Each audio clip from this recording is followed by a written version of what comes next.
Oh, there it's going, finally. Oh, nice. All right, so I want to say hello and welcome to everyone joining up on the stream. This is Jakob haQ Live. So, uh, I'm completely forgetting my intros and everything, but you're watching Jakob haQ, and this is Jakob haQ Live. And today I'm doing a weird stream. You see, I titled this video, what was it? I titled it, I gotta check it out. So, I'm titling it Almost 1K subs because it's almost 1K subs. And by the end of this month, it will be 1K subs. And I want to thank each and every one of you who have been signing up here. Some of you found me and the work I do through this live streaming channel, and some I've got contacted by someone who didn't even know that I had a main channel. I told them that basically, so they found even more content to watch now. That's fun. Oh, are you bringing me? Oh, that is so sweet. Thank you so much, baby. Oh, I just got some. Oh, that is so sweet. Mm. It's lovely. It's lovely. Thank you so much, baby. Oh, thank you. Mm. Sorry, everyone. So basically, my partner she brought me in some hot milk. It's not cow's milk. It's oat milk, um, made from oats, and she put some vanilla things in there and honey because my voice is absolutely destroyed today because I've been recording um, narration the whole day for a tutorial for the app that is coming out in a little while that I'm very much involved with. So stay tuned because I think that like next week we will start teasing it, this new app thing. Yep, we'll start teasing it, and you'll get a sense of kind of what it is. And this is like it's a dream of mine, being able to do that. Something like this. I might talk a little bit more about that later on. For this stream, I basically wanted to have like a Q&A. So if you want to ask me anything about anything, from the speakers I use to how I edit my videos, because I'm gonna edit my Drambo video while we're doing this stream, because I'm trying to maximize everything I do and get some editing done and questions answered and stuff like that. And also, some people have expressed, well, basically, they want me to talk about how I'm editing videos and show that. So I thought I could do a little bit of that. Someone said, I saw someone in chat, Matt, wrote that, "Oh, it's so nice to see someone with the Drambo video open, but or Drambo window open or something. But this ain't Drambo. This is LumaFusion right here, and it's a video about Drambo being edited in here. I just want to say that I was over like right before the stream because Mobile Music Pro and Vortex from Mobile Music Pro, he streams an hour before me, and so I just came from that stream, and I saw that some of you were jumping on from that stream to this one. So just want to say hello and welcome to everyone who has joined. I can see the regular crew in there. We got my old buddy Kempe from my hometown. Got Dean from Electronic Sounds Audio. Sasha. Divos, hello. Cut and Glue, you're here. Christian Spino. Hey, Spino. We got GBC Raw. GBC Raw. What does that stand for? The GBC is like every time I see GBC, I'm thinking of Game Boy Color. But that's probably not what it means. But still, if you have a meaning for that. Um, Hello, Sasha. Nick Zakrevsky. We got Matt Voiton at the beginning here. I don't know, he might have left because I didn't answer him. I was sitting down eating and watching the stream from Mobile Music Pro. That's why I didn't type in that stream until the end because that's when I finished my meal. So I'm basically spent in my voice, and I've been drinking warm oat milk all day with honey in it, and now my girlfriend made some for me, or my partner. And I need to do that because yeah, my voice is hurting. It feels like it's on fire from all the editing I've done. I need to bring up the chat here. GB are my first two initials. Ah, okay, so that's your name, and I'm guessing you're not gonna disclose your real name in the chat. Let's see here. Um, Let me just bring on I just need to bring up the chat here on my iPad so I can see it like this. I have it on the laptop here, but I don't want to, go over there. We got a Healing Heart in the chat. Hello, Healing Heart. Where is the stream? Come on, show me the stream.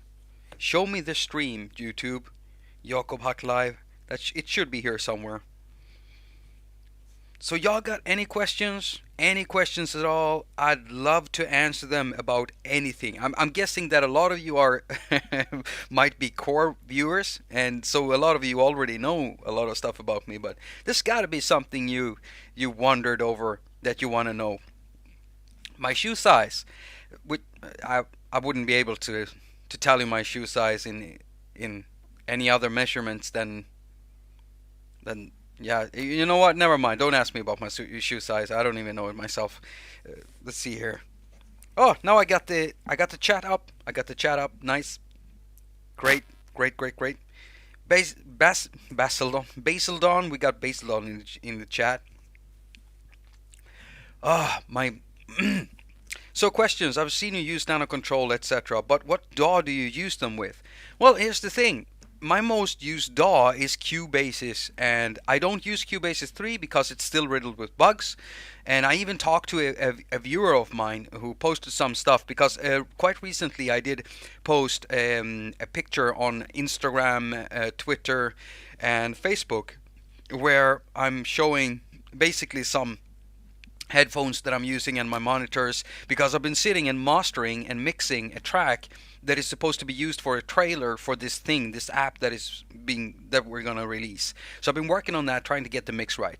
And so I posted a picture about that, and then a viewer contacted me and basically said, like, I've made some music in here and I was using Cubasis 3, and I'm like, what? How can you do that? Because Cubasis 3 is really buggy for me. I'm having huge issues using AUV3s with it. Even the new thing we're making, it doesn't work properly in Cubasis 3, so that is a problem for me. Not all apps that like works that off with Cubasis 3, but yeah, I use Cubasis 2, and in Cubasis 2 you cannot assign a MIDI controller to it. I got these two. These are my most loved controllers, and I just can't use them with it because there's no way of actually mapping that to that. So whenever I use these as mixers, I use them with AUM, and I use the Nano Control Studio a lot with AUM. I basically have a template where I've set up a certain number of channels. It's either 8 or 16. Because this has multiple scenes, and then I just use it with that. So each of the buttons, play, stop, everything here does something in there. But I can't use it with Cubasis.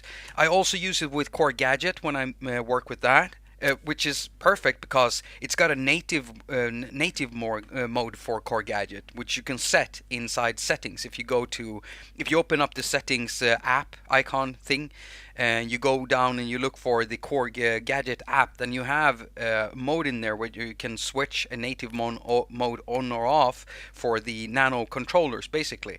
So the whole range of nano controllers. And in native mode, it just works perfectly. So yeah, basically. So we got Vortex from Mobile Music Pro. So thank you for that stream, Vortex.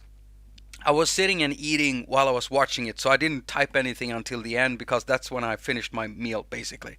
So it was a nice stream. You got a good flow in there, the way you talk and everything. Nice flow. Wish I could sound like that all the time. I just can't because I'm Swedish.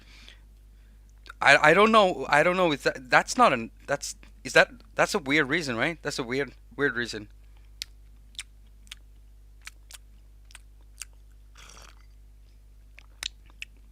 This is like one of the best things I've. Oh, this is so good. Ooh, that's insane. Yeah, if you're wondering anything else with MIDI Learn or anything, yeah, just ask away. I love answering stuff like that. So Kempe asks me, of all the music gear you owned over the years, which one did you love the most? Of all the music gear I've ever owned. Okay, I'll tell you right away. My iPad Pro 12.9 inch, that's one. I have more, and I want to let you know. The second thing I've loved is this thing over there. Okay, this, the Novation Audio Hub, because of the way that it has a hub here. So when it's connected, I can just put everything into the hub, and I always use these two controllers for various apps, and with the hub I can have both of them connected, and now I've also added the Sensel Morph as a third. So it's a nice set of controllers, and I can do exactly what I want. That's why I love that. And then I have another piece of most loved hardware, and it is a synthesizer. I actually have two synthesizers I love that are always on the table. One is the Mini Nova, and the other one is the Unisynth.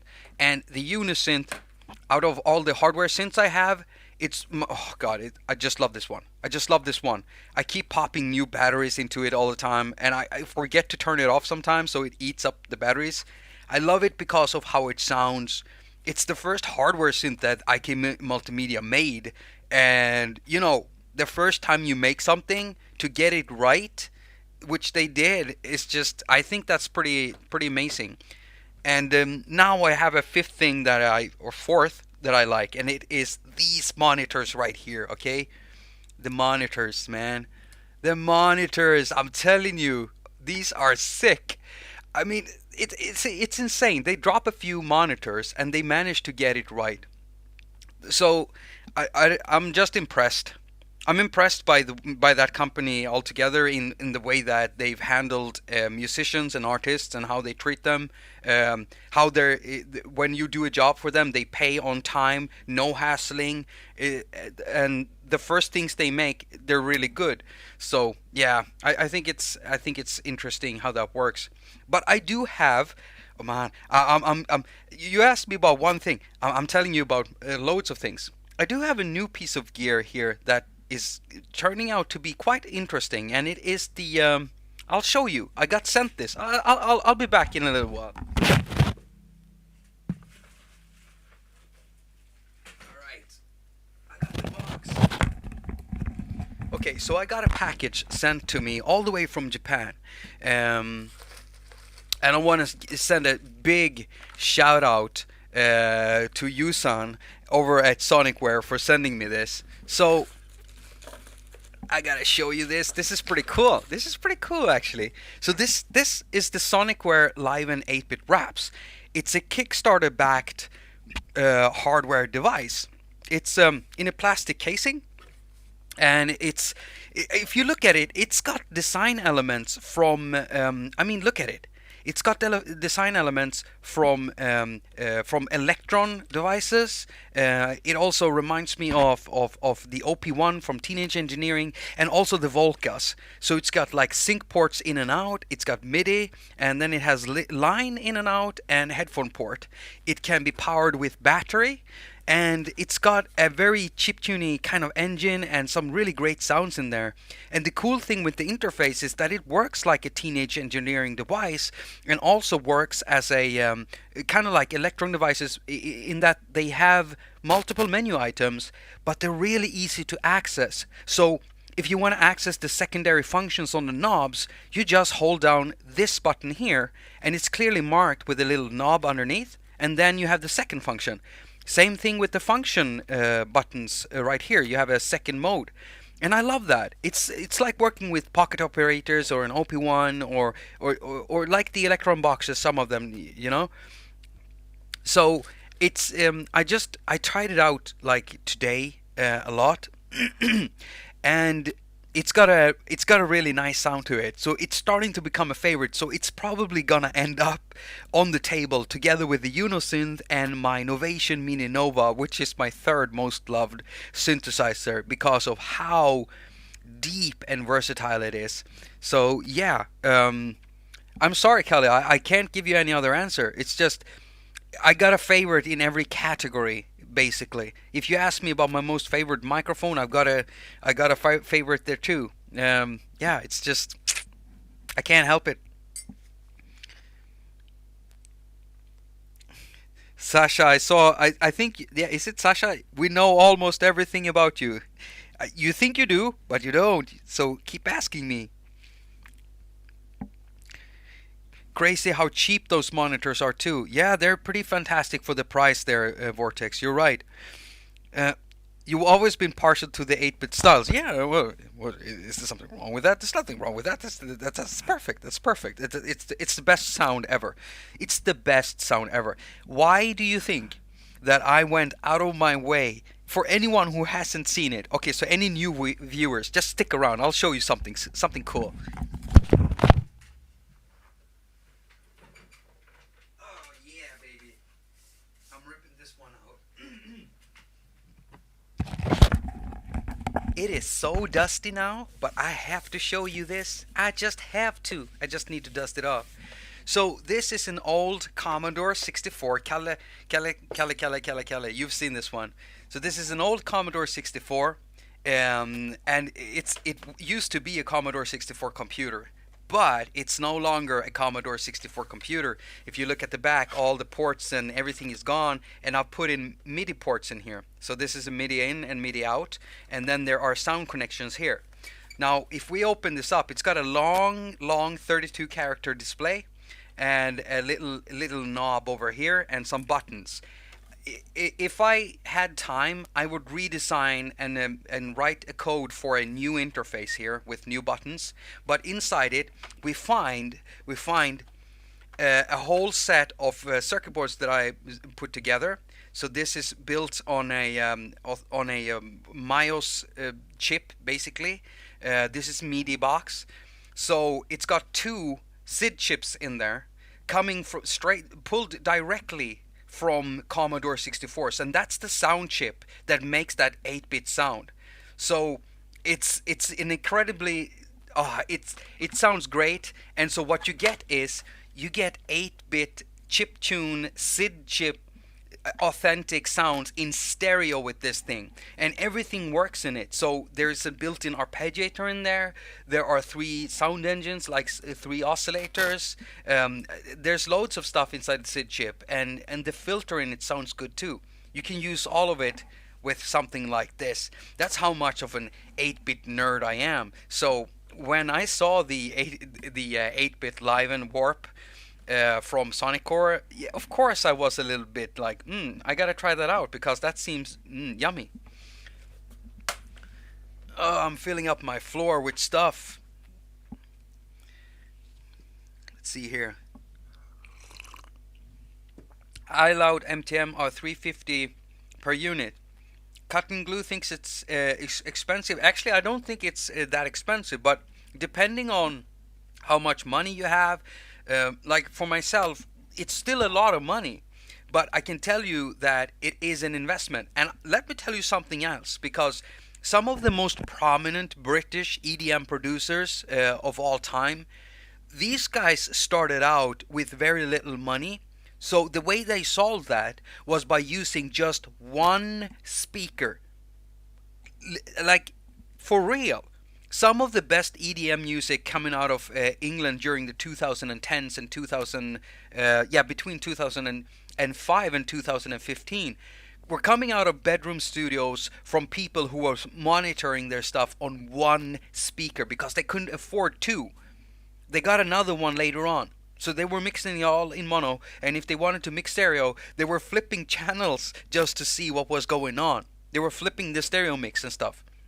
I read about that, and I didn't believe it at first, but I've actually met a few of these guys, and it's true. One speaker. So there are always ways around everything, and there are some really great written blogs out there if you want to get to know how to properly learn how to master and mix stuff or make music inside with headphones. Because if you have that same problem as I do, and Vortex here in the chat, that you're in your bedroom, then the room treatment is gonna mess up your mix, mess up your sound, and it doesn't matter how much you spend on speakers. You can spend $100K in dollars on the best monitors you could possibly think. But if your sound is not sound treated, or if you haven't done anything about that, then it's gonna make those speakers sound like 100K shit. Well, you get what I mean. Yeah, that's basically it. So I would say that the price for these are pretty awesome. And one thing that makes these stand out so much is, uh, well, they come delivered with an ARC system and an ARC microphone, like each speaker. So what it is, it basically measures the response from the speaker itself. So it plays the sound into the microphone. It takes that and analyzes it and corrects, phase corrects for that, and time corrects for any delay. So when I'm sitting in the middle between these speakers where I'm supposed to sit, I can really feel how the sound is right there, right there. And I haven't had that feeling in any of my studios because I've never managed to make that, to get that right. I've always had some kind of phase fault or error in my studio. UR242 and iLog micro monitors. There you go. Samuel, is that what you're using? No, nothing beats a sit chip. I'm behind. Novation AFX. Any thoughts? If you're asking me, Kilroy, Kundalini, you're called Kundalini. I know what Kundalini is. So you, you, mm, mm, I know. We can keep it between us, just you and me. We know what this is. We know what this is. All right. So if you're asking me about Novation AFX, I would say that that thing looks like they should be selling like hotcakes in the sun. Isn't that what you say over in the US of A? Isn't that a saying you guys say? Hey, help me out, Dean, Vortex. Hey, help me out here. Is that what you say? Because wow, it looks great. And they're smart. Novation is smart. It looks as if they're using the same molds as they've done with the monostation because hey, it is a monostation.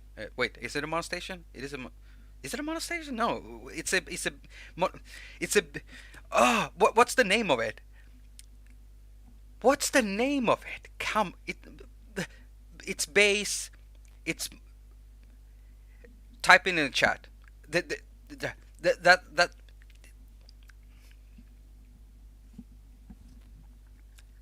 I can't. I can't. I can't even. I can't. I don't understand what went wrong here. The name of one of the most popular synthesizers that Novation ever made. Base station. There we go. Base station. Base station. Right. So it looks like the AFX is a base station with new firmware in it, and it's got a new skin. And that is a very smart move from Novation because they're able to offer something kind of new to anyone who wants to get in on the base station action, made by in collaboration with someone who is absolutely insane when it comes in a good way. I absolutely freaking love FX Twin. When I grew up, I listened to some of the bands that I listened to that were more of a hardcore type was The Prodigy, Square Pusher, and FX Twin. I mean, if you've ever, come on, Ping Pong Ball, Ping Pong Ball.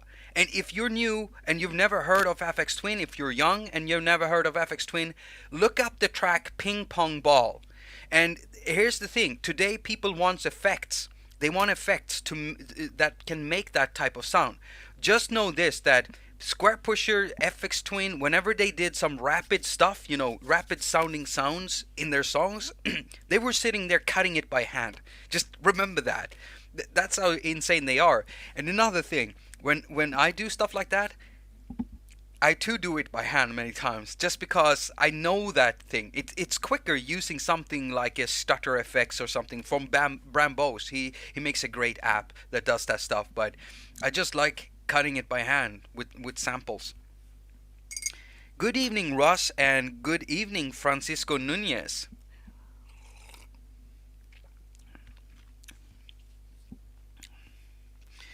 Selling hotcakes is indeed a popular saying. Okay, good, thanks. Hotcakes, yes, hotcakes. Everybody likes hotcakes. You want to hear something stupid? I don't even know what hotcakes are. I don't know what hotcakes are. Is that a specific cake? Because for me, a hot cake could be anything. You take a cake, you heat it up, and you got a hot cake. But a hot cake is probably something specific. It's probably brand or something. I might have to Google that up. What is a hot cake? What was the artist and title of the song that sampled an eccentric press? It's been bugging me since you played it for me in 2001.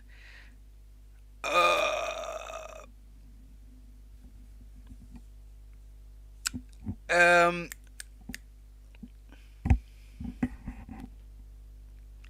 it's completely gone, Kalle. Oh no, you did it to me too. This is gonna bug me. If anyone knows, they're pancakes? Cakes from fresh oven, pancakes cooked, batter in a skillet. They taste so good. Healing Heart is having like a you're having a whole thing at home. Like you're thinking about it. You can taste them, can't you? Like you can feel them right now. Like mmm, hot cakes. You put some butter on there. Oh, we got Jamie Mallender in the chat. Oh, hello, Jamie. You're a rock star, Jamie. I've been watching your videos, man. You're a rock star. Absolutely.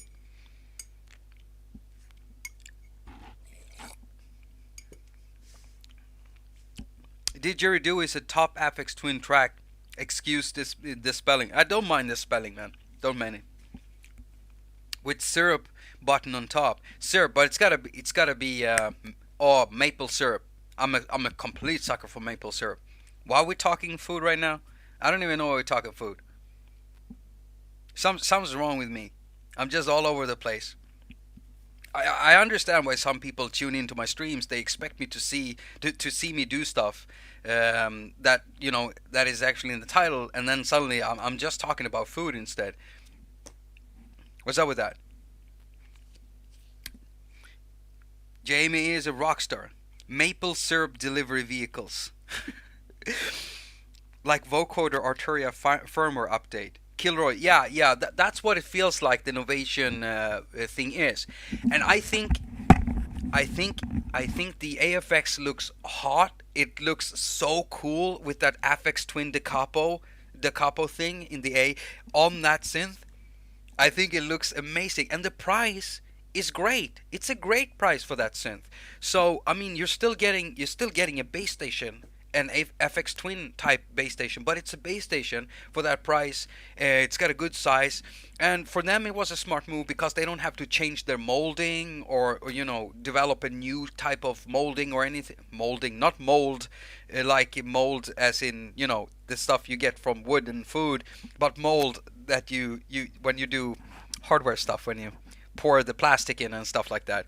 I mean, it's a smart move by them. So I think they did a good one there. They did a really good one. I was excited for that because me and the developer that I've been working with, we actually talked about that when we started hearing the rumors about this thing coming out, getting leaked or something. I don't know. I can't remember who it was.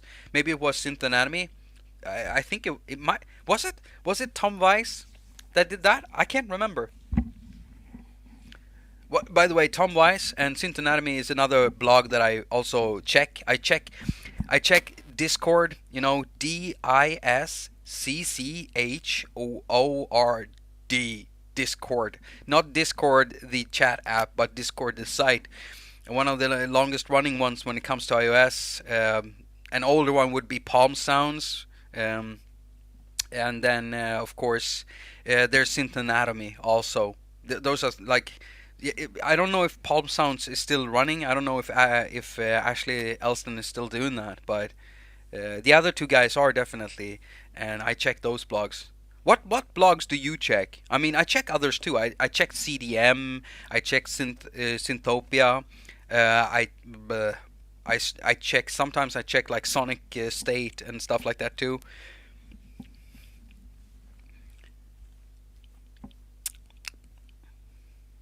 Once a rock star, always a rock star. I don't even know who you're talking about right now, so I'm gonna I'm gonna refrain, not refer. I'm gonna refrain from commenting because I'm just gonna end up looking like a dumb idiot. And I do that a lot. I've done that a lot.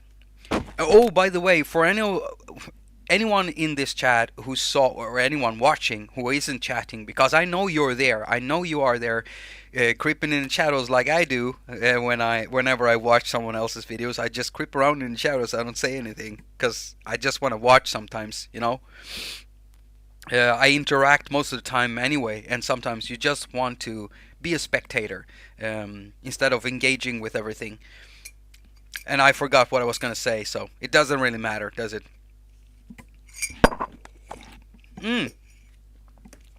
So, right here, I have a video. It's the Drambo video.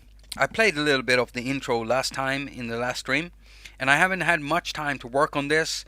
I've recorded more narration these days, but then I had to stop to work on the narrations for, well, the tutorial video for the app that we're launching. I've been trying to rest my voice a little bit, and when I've been doing that, I've been editing some other stuff. And right here, I'm editing the drum section, sampler section for my Drambo video, in where I go over my Drambo groove box. I don't know if you can see that properly. Maybe I should just raise the light a little bit. So let's just check it out. If you're curious, this is like the beginning of me going over the drums. So let me play that for you. Right, so how is this thing generating sounds? Well, I've got 8 channels set up here, and I'll highlight the synthesizer channels in red, and I'll highlight the sample player channels in green. As you can see, I've got 3 sample playing channels, and I've got 5 synthesizer channels. Oh, and if you have no idea what this thing is here, well, you can see it in action while I'm performing with it, and also hear what it sounds like. If you go and watch the video linked to my English is so bad. So there's a card popping out in the upper right corner. Just click on that and you'll find that video. So yeah, this is I've gotten further than that. I've been editing some other stuff, but this is, like I said, the drum and sample part. Sasha, I saw what you write there. I have to wait until something else comes out.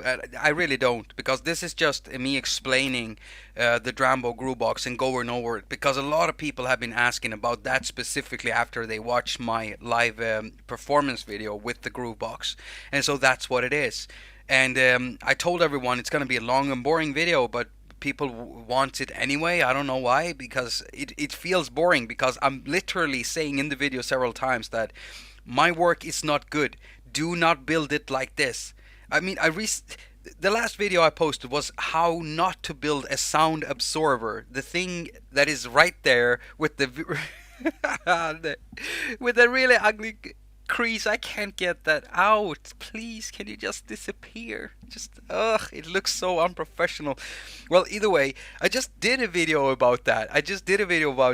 Failing. And now I have to make another one about the Drambo groove box. And I'm just afraid that people are going to think that I'm criticizing Drambo. Because that's not at all what I'm doing. Because Drambo is, I would say, one of the best things to happen to the iOS music community. And I would say that Jarek is doing a great job. For anyone that doesn't know, just one guy making the Beep Street apps. One guy.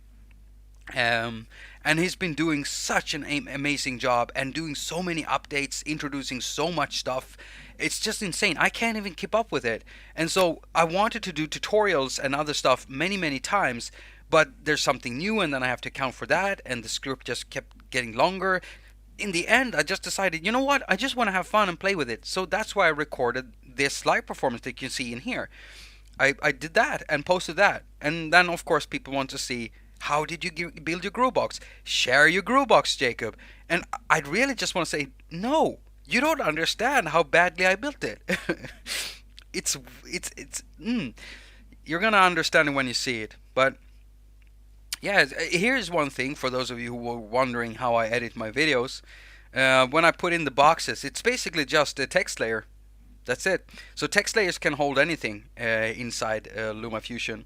And I know you can't see it that well on the screen because it's a little bit blurry, but one thing I do in text layers when I'm working with different stuff like text and shapes and photos, because you can have all those three things in the same text layer, and that's how I do many of my graphical things inside my videos, especially when I do highlights, arrows, and everything else.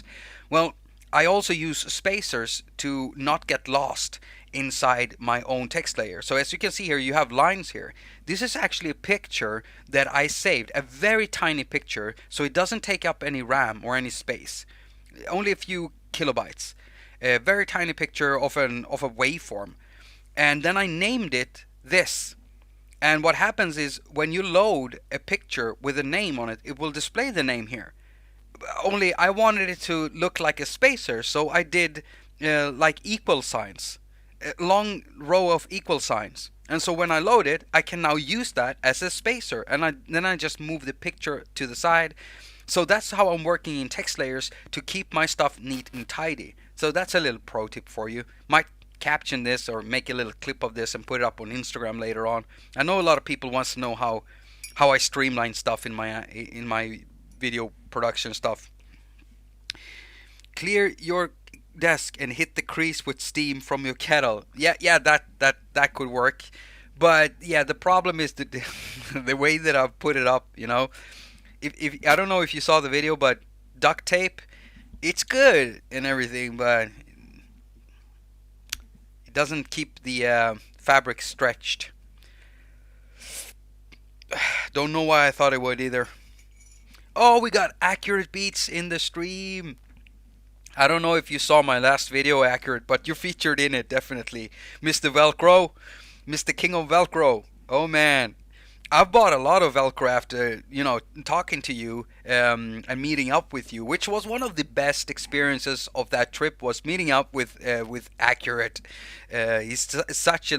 Why am I talking about you in third person? You're just such a lovely person, and God, you're inspiring, dude. You're absolutely inspiring.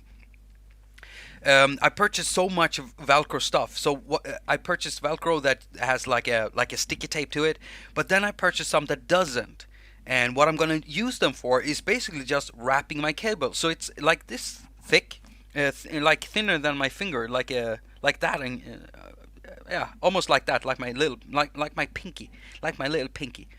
And it's a great way of just keeping cables and everything. So I have it on a roll now, so I can just cut the lengths I want, and it's just lovely. And if I get another big piece of Velcro somewhere, or under the table or anywhere else, I can keep those cables close to me right there, which, like the way you do well, that's not how you do it, but you keep all your cables from the floor by attaching it with Velcro under the table. It's great. It's brilliant. Hello, Joshua. Good. Welcome. I've seen you in the chat before. There's so many people here. I recognize so many, and I'm so happy that you decide to just jump in here, even though you know how messy I get in my streams. One of the most important things with a stream is to try to keep it going. But that's also, I've noticed many times that I might not feel peachy when I start a stream. I don't feel peachy at all, like today, because of my voice and everything. But as soon as I see the first person there in the chat, there could be just one of you in the chat, just one. That's all it would take, and I just feel happy. I just feel happy because here's someone who just wants to spend a little time here, and yeah, that's a big thing for me. That's a really big thing for me. Oh, thank you, Accurate. No, you're absolutely amazing, dude. Absolutely. Hello, Joey. Hello, Joey Y. Joey Y. Hello, Joey.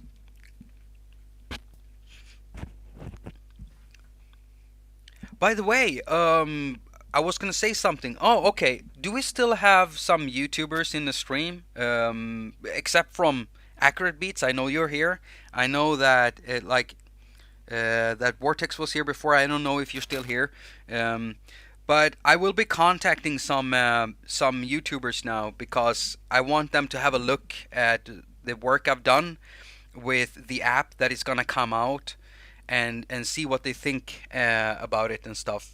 So we're gonna invite some of them to the beta, just to check it out. And we're gonna try to get some journalism people into this.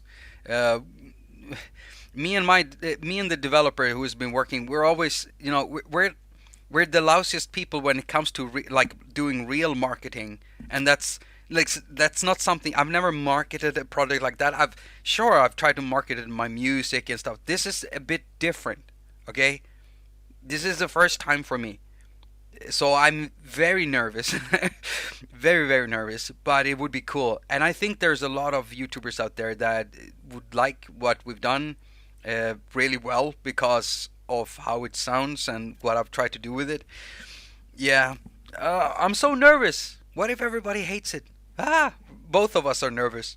So, yeah, music YouTubers, just keep an eye out on your email in your email boxes. But I'll start writing you probably tonight or maybe.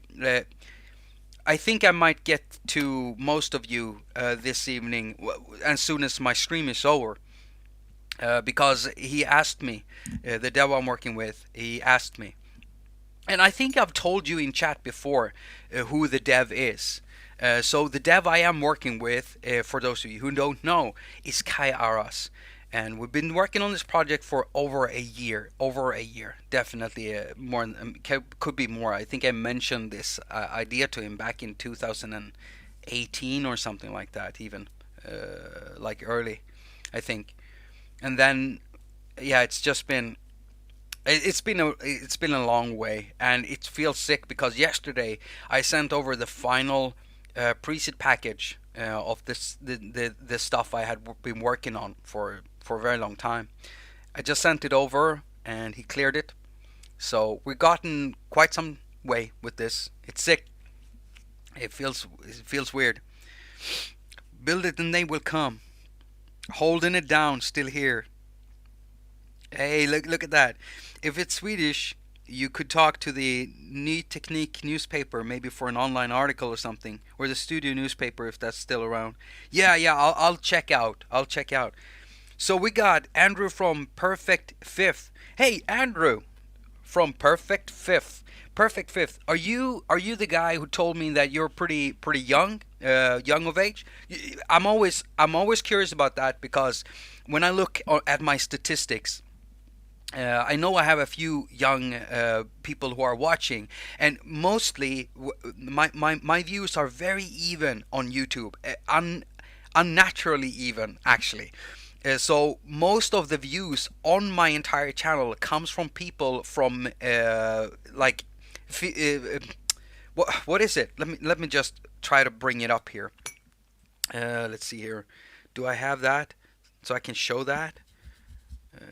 Come on, just connect to the internet. Come on, I want to see. Yeah. Stop doing that. Update. Show me. So I want to see the age groups.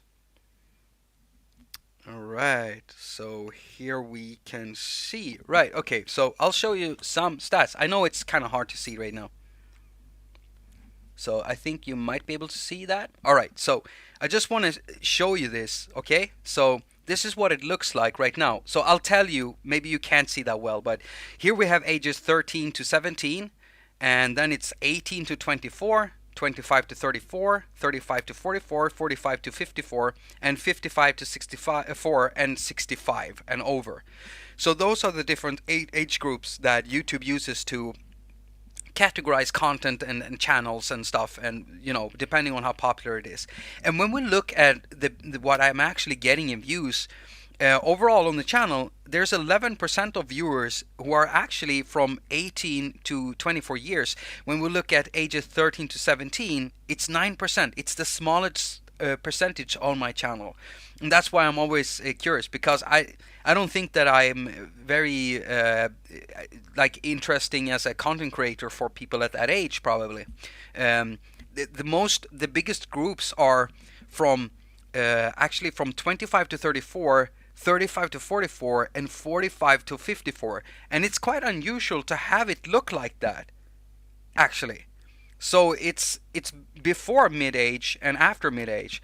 And when I look at the type of content that people like to watch, I can see why it's split, because all of the pocket operator videos are pulling content or viewers from the earlier ages, like from 18 to 34, while the apps are pulling from 35 to 54.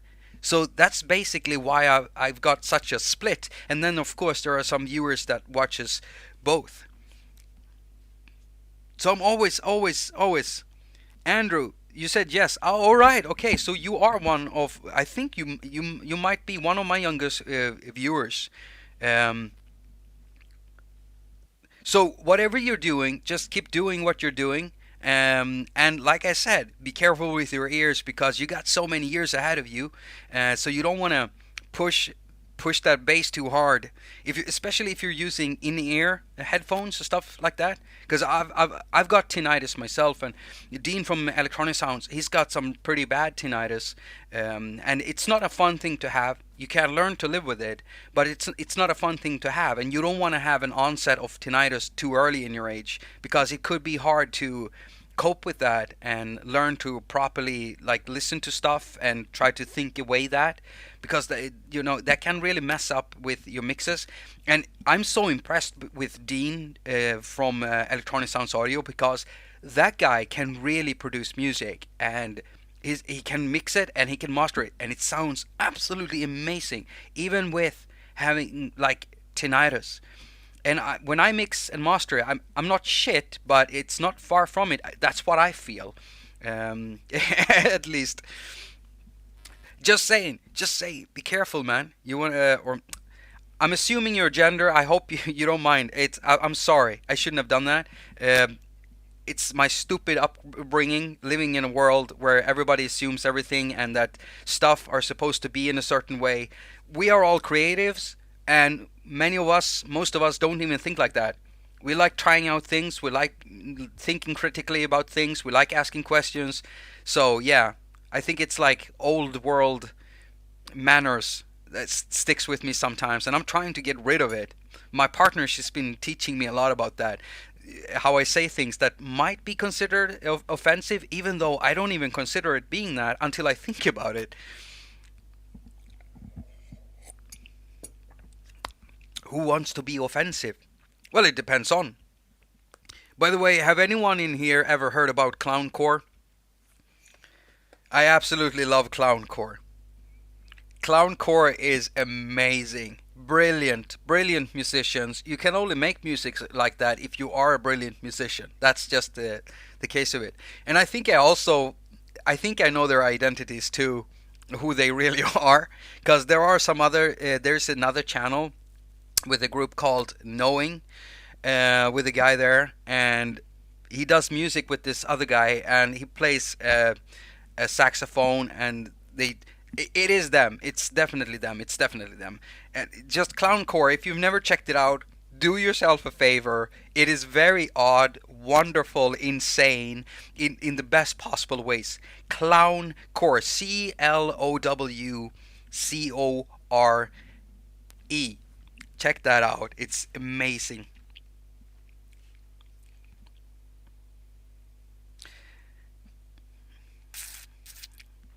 Let's see here. Let's see here. Oh, there's so much. Infect is 23. Ah, okay. So there are some younger ones. I thought I only pulled in mostly in my streams. I thought only people who are my age. I might not look it unless I take off the hat and reveal my really gray hair and everything. But I'm 41, and I'm balding and everything, and I'm having to get to terms with that. I'm not having one of those crises where I feel like I have to go out and buy a motorcycle, or maybe just I don't know, start doing something crazy. I don't have one of those, but I do feel like I'm starting to feel like coming to terms with a thing that has, like, I've had dreadlocks my whole life, and I just removed those recently, and it feels good to get the weight off my neck. I've had them since I was like 16, 15, many years. So yeah, it feels good to get rid of that weight at least. And also, washing hair doesn't take forever. It feels good. But do I miss my dreads? Yeah, sometimes. Sometimes I actually do. They were a big part of me. I identified with my dreads somewhat. You look great for 41. Thank you, Omanji. Oh, hello, Omanji. I didn't see that you entered the stream. My stats say 100%. Andy Hardiman says 100%, 35 to 44. Andy, do you make mostly app-related videos? Because in that case, I get it. Because when I go in to check a specific video, if let's say I make a video about I don't know, an effect app, or I go for a synth app, then it's gonna look like the biggest peak is actually that age, the biggest peak. So that's what I tell all developers, that why are you trying to sound teenagey in your marketing? That's not your market. That's not your target audience. It's not. Ask any YouTuber who does iOS music, and they're gonna tell you that we're middle age. A lot of us are middle age, and then of course it spreads out. And as we can see in the chat, we have people that are everything from 15 to 25, and then I know I have viewers who are closer to 80. So I think it's pretty cool that age groups get completely erased when we're talking music, making music, and stuff like that. It's not really important. It's just interesting for statistics. That's why I discuss it. It's not like I care that someone is a certain age. I really don't. I'll speak to anyone as an adult, and I'll pester anyone as I make I don't exclude anyone. I treat everyone just as bad. I always said that. I treat everyone the same way. I try to anyway. Do you color your beard? No, Sasha, I don't. Here's the thing. This thing here, this patch of hair, okay, and the mustache, I have never ever in my entire life touched this area or this area with a shaving utensil. Utensil? Utensil? Utensil? Is that what? That's not the right word for it. It sounds like a fork or something, like eating utensil. Isn't that it?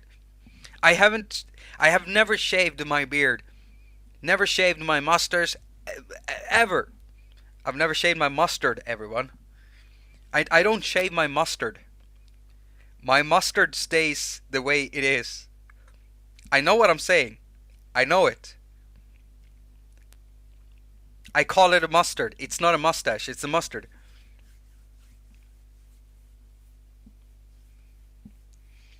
Getting older sucks. Old Fart Guild. I don't even know what that is, but that sounds great. Razor. I've never touched it with a razor. Yeah, actually, I've never. It started growing. I never touched it. So many years I walked around with that, that really shitty looking mustache, and I didn't give a damn. I didn't. I couldn't give a flying duck. Why? Why should I care? I just didn't. I didn't. Yeah. Yeah. We are too focused sometimes on exterior stuff. And I've noticed that sometimes also when I receive comments like from, especially if I do hardware videos, like, why should I get this? It's so small. Why is it priced this? It's just this long, or there's just 5 buttons or something like that. And looking at the exterior is what we humans do many times, and that might be a good way of judging something depending on what it is. But when it comes to people, music, gear, apps, nah, you gotta dive into it. You gotta talk to your machines. Time for some ramen. Yeah, okay, so you're gonna have some. Yeah, I like noodles too, but I stopped eating the wheat kind because it messes me up. So I only do the rice type. Sometimes I do wish we had some udon, because udon is pretty good too.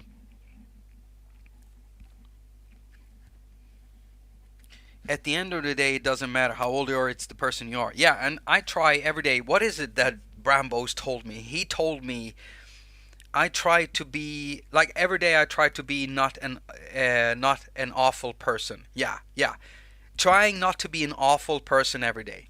That's what I try to do. I'm trying not to be an awful person every day.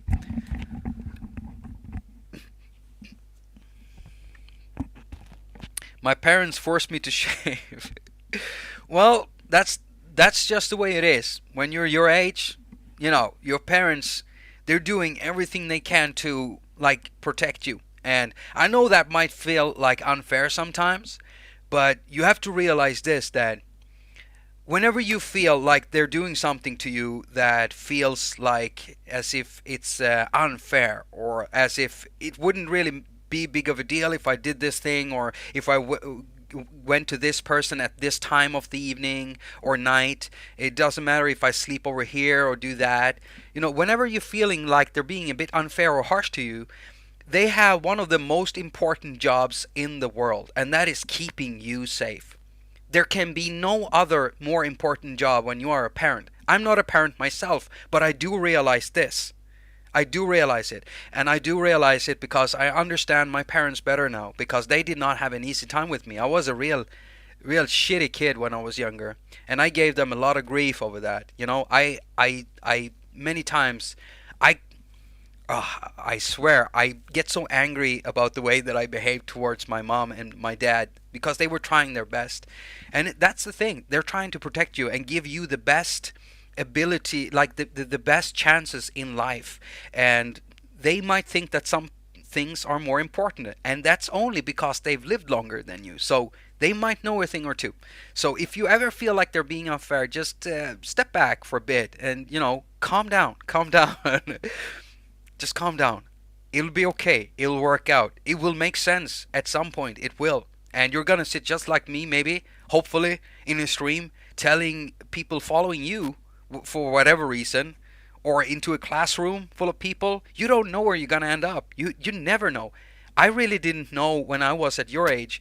I didn't know that I was gonna end up here, in my bedroom, making videos, alone all the time, which I love. But you see what I mean? I had no idea. Neither do you. And that's okay. It's cool. It's interesting. It's an interesting time ahead. So if they force you to shave, yep, just suck it up.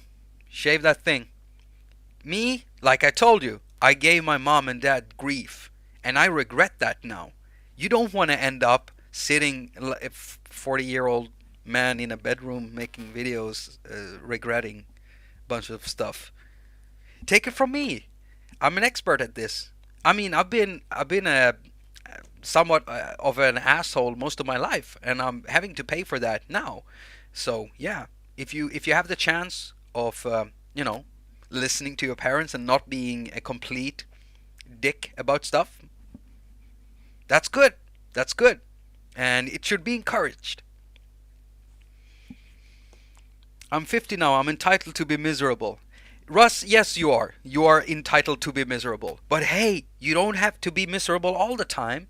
That's what. Yeah, I want to say that I tell everyone that, but I'm actually a cynical, really mistrusting person. Okay? Like, if you would meet me on the street, if you ever saw me on the street and you walked up to me, if I didn't know you from anywhere, I would look at you with scrutiny, and I would be scared of you, and I wouldn't believe anything you said, and I would do everything to try to keep you calm and then escape from that situation. That's how scared I am of people. That's how scared I am of engaging with people. People who meet me, they will say like, Jakob, he's this amazing, happy guy. He will say this and that, and he's funny too and stuff. They don't know that they don't understand that I've trained in that response into myself in order to appear more normal. But I'm not normal. I'm not normal. I'm a person who wants to sit alone in his bedroom making videos, solving problems for people. Most people don't do that. Most people want to be out. They want to go out into the sun. I love the winter. I love the snow. I want to sit in a damp. I used to do that. I sat in a damp studio in a cellar all the time by myself. And you know what? Hashtag it's not sad. It is not sad. That's just the way we are. Some of us are just like that. And a lot of us are like that. A lot of the people in chat right now can probably recognize that. We're loners. But then again, now and again, we like hanging out. And so we have a chat room. And we sit and talk to each other. And this is amazing that we can do this. Feel like we can still get friends that don't always like require us to keep them completely like up to date every hour of the day or every day. I can't keep like friends around me that I have to keep updated every day. I can't, because that's not how I function. My brain just gets easily distracted to someone else. I'm just gonna do this or that. I go to sleep late at night or early in the morning, and I go up late in the day. For me, that's a normal cycle. Always been. I've tried having normal jobs and it never worked out because of how my brain works. It's hard. It's hard, being like that, especially when most of the world isn't like that, you know?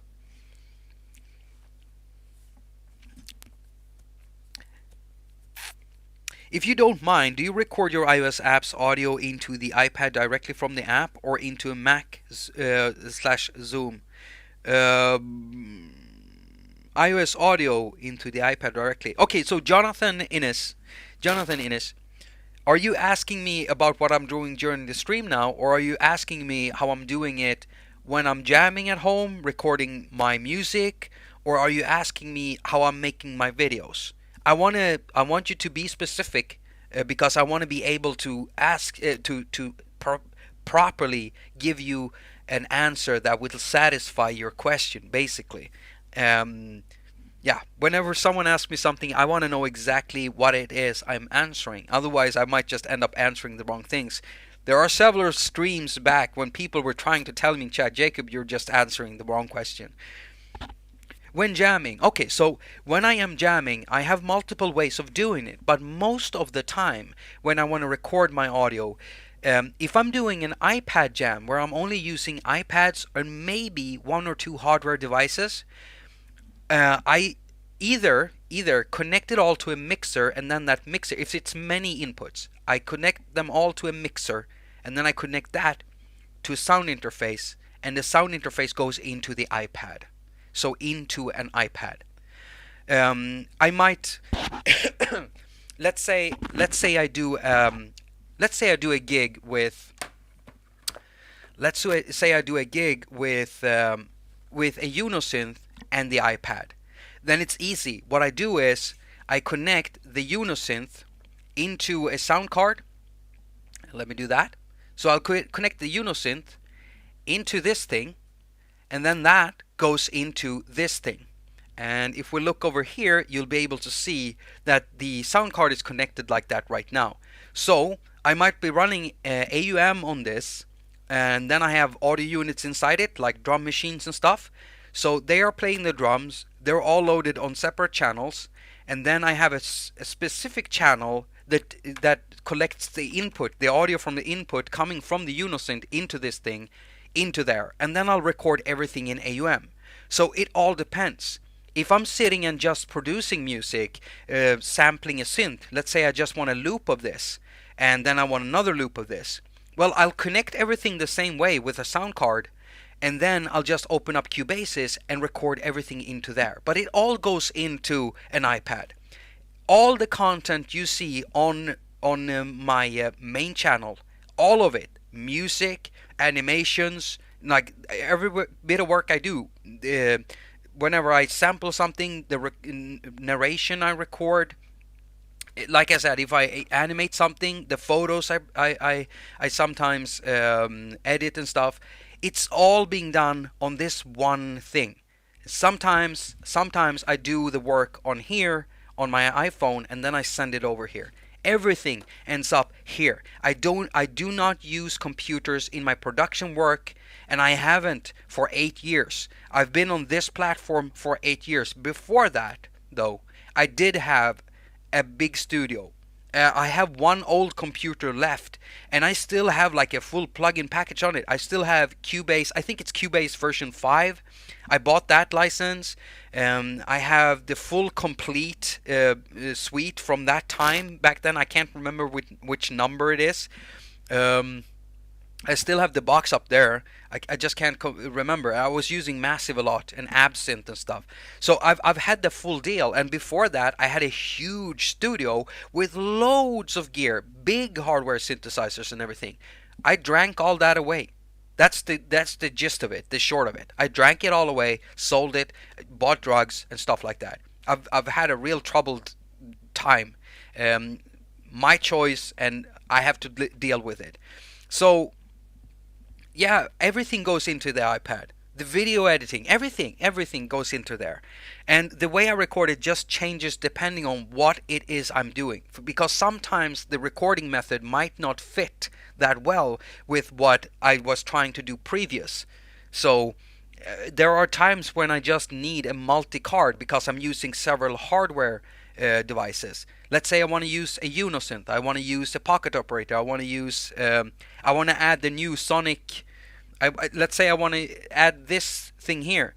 In that case, I don't want to use a mixer. I just want all of the audio channels coming in one by one, so I can record them all separately, so that I can then mix them and master them properly.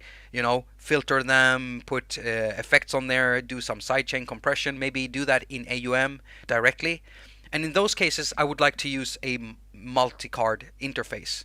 And I have one that I don't talk about anymore because that company behaves like idiots when you criticize them, which is a bad thing because they've made a lot of good gear, and I want to talk about their stuff, but they have to change their ways first. Yeah, I hope that was helpful, Jonathan. It might have been a longer answer than you wanted, but like I said, I want to be able to fully satisfy questions whenever I'm being asked them. Thinking of getting an iPad 8 soon for music production because music on my Windows is still great for mixing and mastering. It's very uninspiring. Yeah. Okay, so you're uninspired by the Windows situation. Okay, so Andrew, can you put your finger on what it is that you don't like with producing on Windows? Because like I told you, I had the big studio before. I had the hardware. I had everything. I had the full suite. I have everything I would want. I had a big water-cooled system with Creamware DSP cards, fat stack of cards sitting together, specially built just for doing modular synthesis stuff in a digital kind of way. And what happened was actually that when having all of this, all the templates I needed, I could just start every day, just fire it up, and it was a pretty quick system. Thank you so much, baby. I was starting to feel my voice burning out. Yeah. She brought me water and tea. So every time I turned it on, it fired up quickly. It automatically opened up Cubases and Massive and several things that I had scripted in there to just start up as a little script. Not just putting folders into the Windows startup. I did a script for that, so it started up. Everything was clean. I just walked into the studio, I flipped a switch, and it turned everything on. I sat down, and I couldn't make one beat, not one sound, nothing. I played on every synth, nothing happened, nothing stuck, nothing. And then I walked up, I popped open a beer, and then that rest of that evening was a blur. That's what happened. Lost inspiration, couldn't do anything. The problem for me was I no longer had any problems to solve. Nothing to focus on. When I'm truly focused on something, I'm focused. Nothing else matters. Only that thing, which is a problem if you have friends that require you to be their friend every day, because I disappear for days, weeks, months, and I don't even notice, and I sit and work with the project until it's done. Can't do that now when I'm running YouTube because I have you guys, I have all of you. I can't do that. I can't neglect my audience for a month, which is a good thing because I feel more human now because of it. But that's where it started with me. I couldn't solve problems. As soon as I got over here 8 years ago with an iPhone, not this iPhone, an iPhone 5, suddenly I had a problem. How do I do everything that I used to do in my studio on here? How do I solve that? What's out there? And suddenly I had fun. I was doing research. It was like drawing a map from scratch. You had to draw your map. I have now amassed so much knowledge about these things. And many times I feel like I almost know the platform better than Apple themselves, which I don't. That would be extremely stupid of me to even say something like that, but I think you know what I'm trying to say. It feels like I really know this. I know exactly why the MC101 will die when you try to plug it in to this thing with the camera connection kit, the old one. I know exactly why, because the lightning port is set to give out at the maximum on an iPad Pro 300 milliamps. It will not give out more than that. And the MC101 will draw power just at the limit. And so sometimes it starts and sometimes it don't, because it's an electric circuit, and you don't get the same result every time you plug it in. So sometimes it works, sometimes it doesn't. As soon as you add a powered USB hub so that you're no longer causing stress for the lightning connector, it just works. And I know why, because I've done all these tests. I've sat there for months testing it with testing equipment. I've had so much fun. That's how it all turned over. Plus, I get to solve problems with my videos for my viewers. That's what's driving me. So if you're feeling like you're stagnating in your studio, just, it might not be the platform. It might not. It might just be that you don't have, you feel like you're not being inspired. You're not being inspired for some reason. Maybe stuff is taking too long. Maybe you have everything and you don't feel inspired because of that. Maybe there's something else. If you can find out what it is, you're gonna find that drive again. Because at some point you loved making music on there.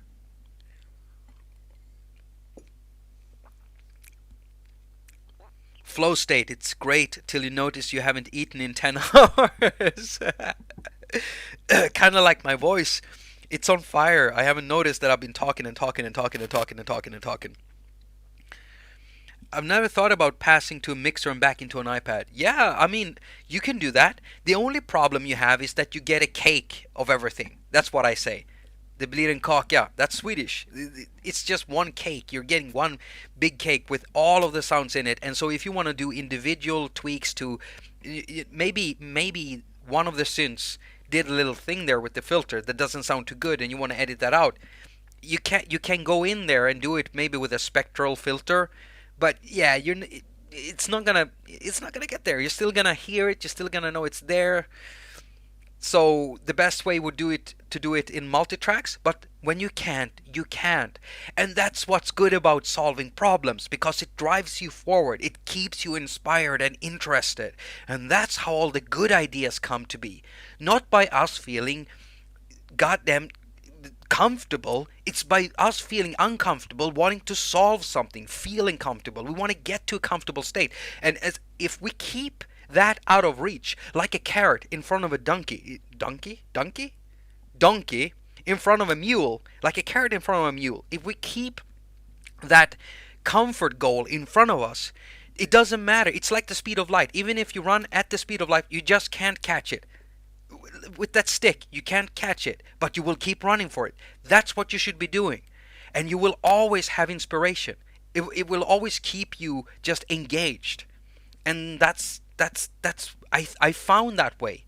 And you're a big part of it, all of you. You're a really large carrot for me. I want to take a bite out of all of you. Just a big one. I'm running after all of you, and I've got a big peeler in my hand, so you better be running. Oh, Healing Heart left and I didn't see that. Healing Heart is such a kind soul. I think it was, yeah, Healing Heart. I talked to this person over at Patreon because this person signed up over there. It's just, yeah, said some really lovely stuff to me, and I just, yeah. I'm always like taken aback and humbled by the way that you are, you know. Yeah, I don't even know where I'm going. Um, when I bought my mic, I spent an entire year without recording because I was afraid to fail. Finally worked up the courage to. Wow, yeah, that's interesting. Yeah, I've actually had something like that. Buying something and then being afraid of actually, not doing it. And it was many, many years ago, and I think it was. I can't remember. I think it was either my dad or my mom that just told me you should just go, just do. And I did. So I did everything. Uh, when I was playing board games and when I was playing Dungeons and Dragons and Mutant, a lot of role playing pen and paper games, real RPG strategy games. I just love strategy games and RPG games. I'm not the smartest of the bunch when it comes to stats and stuff like that. I'm not really, really not. I'll make yeah. I make dumb choices.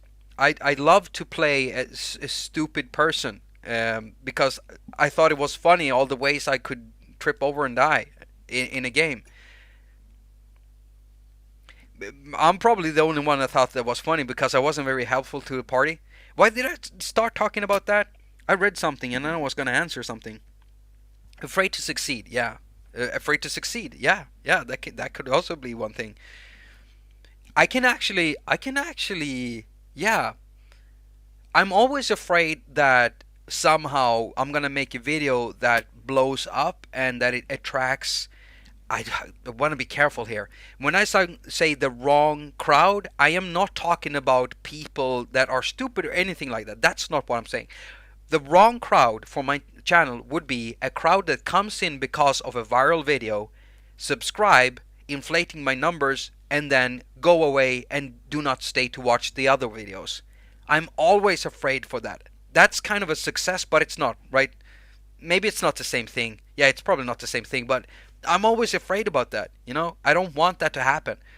I've been sculpting the growth of this channel and the way I do things in a very particular way. I know exactly the viewer I'm looking for. I'm looking for you, the ones of you that wants this type of content.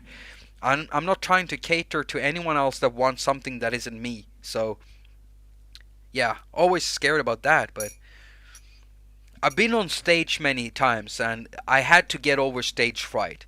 Doing everything from rapping to playing with people, also playing dub and stuff live and things like that. And I had to get over stage fright.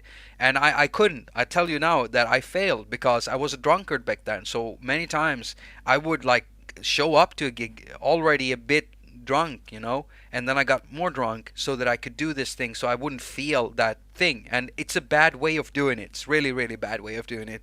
It's the worst. It's the worst. I can't even remember some of the best gigs I had. And that's the problem, right?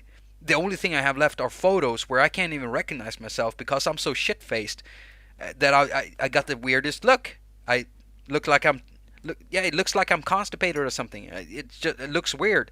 I look sick, man. And I was sick. It's just, don't do it that way. Don't do it that way. Go up there, feel awkward. Even if the audience boos you out, it doesn't matter. You should not give a flying about that. Alright? I even censored myself. Ooh, I feel, ooh, look at that. Look at that. I don't know how now I can't do it again. I probably can't do it. Never again. Just once. Never again.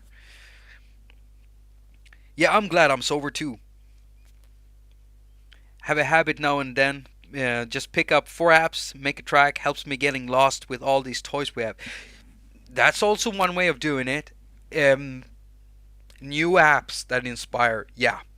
The fact is that there are so many new apps coming out all the time that I don't have any time really looking into all of them. So whenever I've chosen something that has inspired me instantly just by looking at it. And then I'm always hoping that it inspires me, like in the way that it sounds or whatever it does. And when that happens, it's a great thing. I might end up just making one track with it, but still, without that app, I wouldn't have made that track. It's also a great way of doing it. And speaking about that, when talking about getting new apps, new gear, there's a lot of people who are trying to fill a hole in their life by just purchasing new gear. And I have a friend that lives here in Stockholm that buys all the gear that he can find. And I ask him, like, how much music are you making? Yeah, I don't think he's made a track in 30 years. And that's the thing. He buys new stuff and he goes buying more stuff. And at some point in his life, he actually did like making music, but it seems to be only him collecting stuff right now. I mean, there's nothing wrong with that if you have the money for it, which he does. He has a job where he earns quite a lot of money in, so he has the money to spend. So that there's nothing wrong with that when you can do that. Just go for it, I think, and it's pretty cool because I mean the guy could start a museum by now. Like seriously, he could start a museum. It's just insane. That's just the way it is. It's important to remember that sometimes something new could be just a change of environment. That's what I was gonna say. Hello, Andre Lapinski. I'm probably saying that wrong. I'm probably butchering your name, and I'm really sorry for that. But that's what it is. Agent Merv. You know, whenever I read Merv, I'm thinking about an old friend I have back in my hometown too, called Marvin. Kind of like a brother to me. Him and his family. And I also think about the MIRV from Fallout. Yeah, it's a launcher. It's a rocket. Never mind. I'm like this, but it's okay for now. Gotta make the time to use the new gear and stop buying for a while. Yeah, Michael, you're right. Absolutely right. Enrique, you would love Dwarf Fortress? Huh? Did you answer someone else? You might have answered someone else. Getting spoiled with all these cool goodies made me lazy. When I bought my mic... Oh yeah, I did read that from Momanji.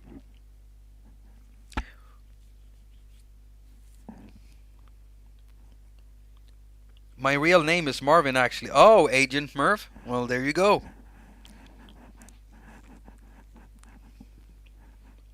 Gathering is a human instinct. Yeah, it feels like that.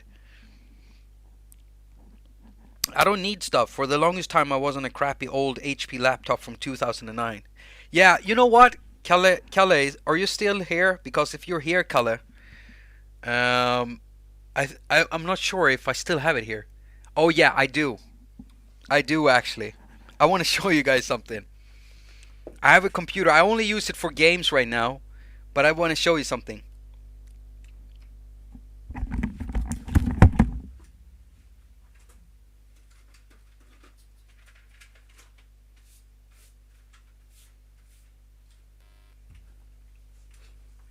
I'm gonna show you something old.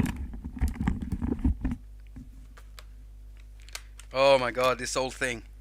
Look at that. Look at that brick. Huh? Look at that brick. That is a brick. I can't be sure, but it's an X40 IBM ThinkPad. And it still works. It's been broken several times. I got this from my friend Kalle, who is in the chat, or has been in the chat at least. And it's just insane. It's still here. I mean, look at this thing. It's got serial ports and parallel ports. It still works. It still works. The battery's shot to hell, but it still works. This thing is amazing. And I play Fallout 1 on it. And Fallout 2, and it still has a DVD drive and everything. It's so awesome. Look at this thing. I mean, cool. I'm running an old version of Cubase on it. Yeah, yeah. And I have an old sound card that I can use with this thing. It still works. With the click. Oh, I'm not gonna say that, Samuel. I can't say that in chat because I might be getting the YouTube bots on me then if I do that. But that little thing, there's a little like a track pin on there that you touch, and then yeah, it's a weird thing. It's a weird thing actually. Yep, that one is running. It's running Windows 98. Yep, it is. I installed it myself. I have an old license still over here. I have a 95 license and a 98 license. Yeah, Kalle, that's the one. That's your old. That's your computer. That's your old computer. I'm still using it. Still using it, man. I mean, I love the way that it's built like a brick, and it refuses to break. It refuses. It's been on so many gigs, and I used it together with my Dub Master, my big hardware MIDI controller that built. I used that for my gigs, for a long time. I take excellent care of the gear, yes, especially when I get it from someone, and I don't throw things away, and I try to fix things if I can, always. I mean, the microphone I've been using for so many years, sitting up here, this thing, every time you hear my voice in my videos, you're hearing this iRig Mic HD from IK Multimedia, and I broke it once. And instead of doing the thing that a lot of people will do sometimes, they will just buy a new one. I just unscrewed the cap on it, and then I fixed it. Did a little soldering job, and now it's even better than before because I even put some more solder on there. I said soldering, didn't I? Yeah, soldering. I mean soldering. You, come on. I can't find the right spot anymore for the camera, and I forgot about editing this video and everything. It doesn't really matter. I mean, it was a thank you stream anyway. Good evening, Spice Rice Midas, iOS Music. Spice Rice Midas. Hey, man. How are you doing? We got Pete Kowalski in the chat, too. I didn't see you there first. Retro gaming tracker stuff. Yeah, of course. And oh, I love my trackers. I mean, I still have my old Amiga 500, and I still have some Commodores over here. And I've been thinking about hooking them up because I've been playing around with RetroPie, and I've been fine with that. But sometimes you just want to hear the pop of the cassette into the C64 cassette holder, pop it in there, close it down, the sound that the hatch makes when you close it, and then start it, and the engines are a little bit wiggy and jiggy and weird, so they make this tiny screeching sounds, and then the rolls do this, and you sit and watch it, and you see the blue loading screen, and then comes the color from some game and some really nice SID music. Oh, come on, give me a break, man. Ugh. And when you look at the gaming industry today, and you look at all the new games coming out, like on Xbox 360, on Xbox One. I sit on Xbox One right now. I'm not buying a new console, not yet. I'm saving for the iPad. So, no. Even though I would want one, I'm not doing it. The new games that are coming out, they're all like voxel inspired and 8-bit inspired, because voxels is basically like 8-bit in 3D, but it's just higher resolution. I mean, think about Minecraft, for instance. I actually like Minecraft. It's a blocky thing. It looks like everything is built out of bits, and the graphics are bits, basically.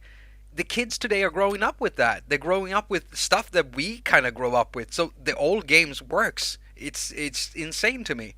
The 80s has come back with a vengeance. It's just bizarre. We got synthwave now. Synthwave.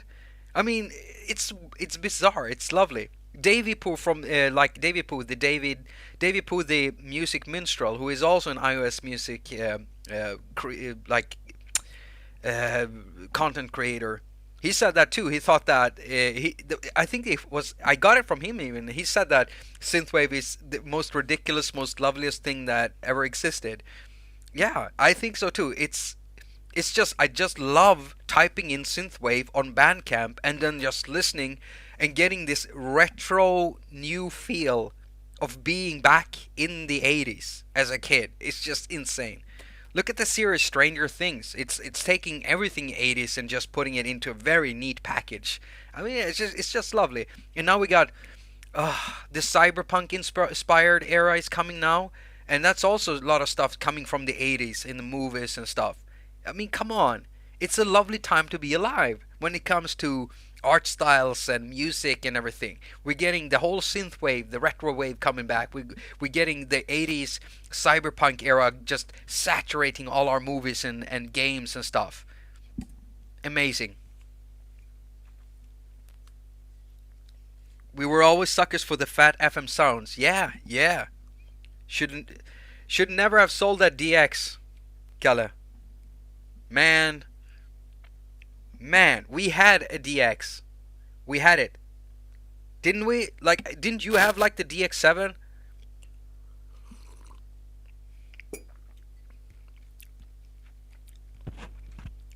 Amiga was amazing. Mark Ferrari's pixel art holds up even to this day. Is that guy still working? Like, is that guy still doing stuff like that? FM Attack, Time Cop, 83, Tycho. Let's. Oh, look at that. FM is cool. Hey, I think that's great that you're into FM, Andrew, because many people think that FM is one of the hardest types of synthesis methods of learning, and it can if you don't understand exactly how it works. But when you do, it's not too hard to explain that. So at some point, I'm gonna do this stream where we go through all the synthesis methods. You know, I was working on a video where I was gonna do that, and it seems like it's never getting done because it's too long now, and I have to split it up into parts. For once, I actually have to split the video up in parts. But going through FM synthesis is pretty cool because it's a cool type of synthesis. I didn't sell it. It got stolen at Elverket. Oh man, no. Oh, I can't. I didn't remember that. I'm sorry, Kalle. Oh man, that's shit. DX7 bass, missed that. Yeah, but there are some cool. There are some cool synthesizers that do a lot of FM. Okay, so let me. Okay, you might see something that you're not supposed to see, but you know it doesn't matter. Let's see here. Let's see here. The can I make it? I did. I did. Okay, so FM4. That's a synthesizer. It's an FM synth. It's really really good. You can do some DX stuff on there. Definitely, it sounds great. This thing.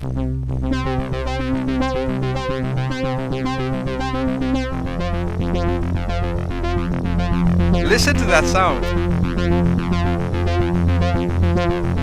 And it's a proper FM synth because I mean it really is a proper FM synth. Can you see any filters? No, you can't because it's pure FM synthesis. There's no subtractive, additive. Well, it is additive. You could say that FM synthesis is basically kind of additive, but there's no subtractive synthesis in here. It's no faking it. It's just FM synthesis, and this thing sounds absolutely great, amazing. Other than Primal Force FM4, I don't think that one is AUV3. It's an older app though. The other one that I used to use a lot is DXI. All right, DXI.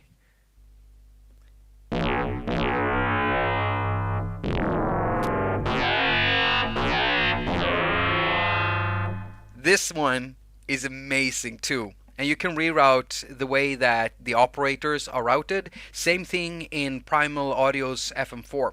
There are even more FM synths. So like I know that Sawmill and many other people here know about all the FM synthesizers that are available on iOS, and probably some that are newer and they're like AUV3. So you can type them in chat, I think, to give everyone who wants to get into FM synthesis a little push, you know. All of these synthesizers are really cheap too because they're apps. So yeah, you got a lot of options in there. Refix DX.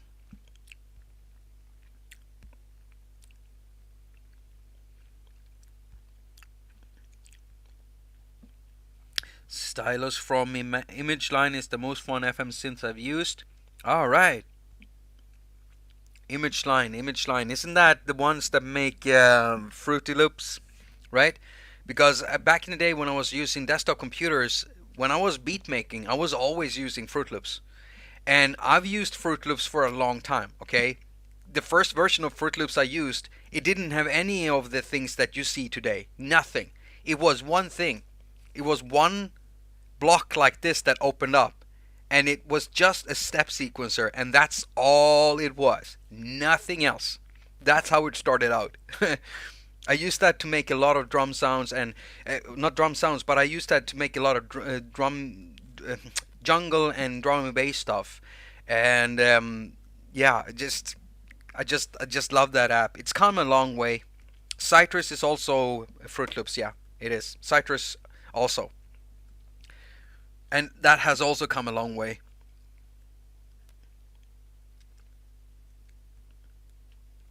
I was in a studio today and they had a Juno 60 and I played it against the Tal app and the Tal app held up. No drifting out of tune. Yeah, the cool thing is though, come on. The cool thing is when developers sometimes introduce stuff to make stuff drift like it does in the real world. And many producers, many app makers, app developers will Jesus, I'm burning in my throat.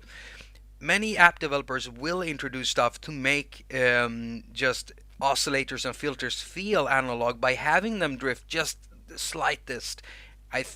Like it's almost like doing modeling, right? To make it sound like the real analog thing. And I know that Beep Street, for instance, that made Drambo, Xeon Synth, I think that one has some drift settings that you can put in there so you can make it sound more, even more analog, have it drift around if you want that sound. But yeah, I remember how it is if you turn on a modular synthesizer and it's cold, and then after an hour and the room is hot because you're hot, everybody in there is hot, the machine is hot, tune is completely changed. Everything you recorded an hour ago and everything you record now are off a few cents, and it's horrible. I mean, sometimes you would even go in there with a hairdryer and just, yeah, let's heat this sucker up. Let's get the filter really warm. Come on. It really does change the sound too when you do that. Yeah, Xeon does have a drift. Love the sounds in the Synclavier app. KX Dixie and Dext for iOS are DX7 patch compatible. Sadly, Dext seems to be buggy. Yeah, Dext I haven't tried, but definitely KQ Dixie I've tried. Somehow I got more out of Fruit Loops when I had very little when it had little functionality. Yeah, Jamie, I can kind of understand that. I mean, today it's fully fledged. It's got everything. It's chock full of everything right now. It's a proper thing you can work in. But there's something to be said about minimalism, right? Sometimes, and just a simple step sequencer, with where you just load samples and then you put in the steps. It can be very, very inspiring. It's addictive to work like that because it's so quick to do anything. You don't have anything else to pull and twist and stuff, so you're just gonna focus on that thing and solving whatever problem you're having from not having all those tools. Creative inspirations instantly. Dext PC is pretty good and stable too. Oh, Dext is on PC. I didn't know that. I'm very much focused on iOS since that's the platform I'm on, and that's what people know about me. Basically, the dude that does everything on iOS.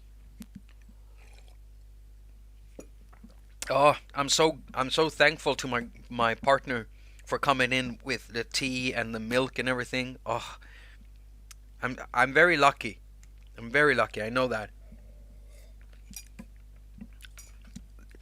The way things were going in my life, it could have been really bad for me. I might not have had any of this, you know.